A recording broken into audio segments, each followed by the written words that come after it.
ақ қағазға қара сиямен жазған. Қоянды тазалықта, арқа тазалықта, ипі марашюкта, ипі назымда ешқайсының қоқыс қабылдауға құқысы жоқ деген міне қолымызда қағаз бар. Тағы да айта кетейін, бұл полигонға күніне 100-ден артық машина кіреді, қоқыс түсіреді. Сіздер завод салынады деп отырсыздар. Ол завод 8 жылда салынады, проектісін көрдік оның. 8 жылда, инвестиция 8 жылда бөлініп беріледі делінген. Енді өзіңіз ойлаңыз, бір күнде 1000 тонна қоқыс кірсе, 8 жылда неше 1000 тонна, неше миллион тонна қоқыс кіреді.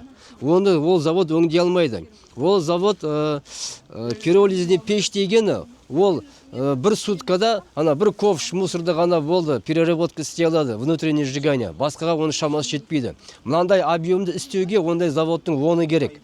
Бұл бір.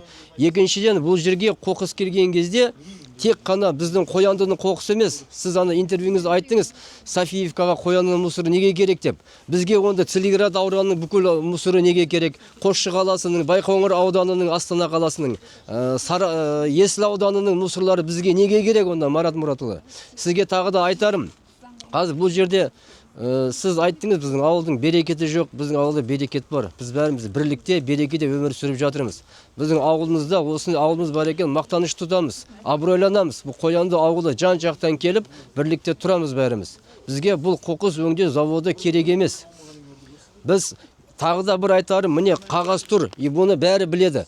Қалайша район осының бәрін қоқыс қабылдауға рұқсаттары жоқ екенін біле тұра, қалайша ипі Қоянды тазалыққа жер береді мусор қабылдауға. Соны білуіңізді талап етеміз.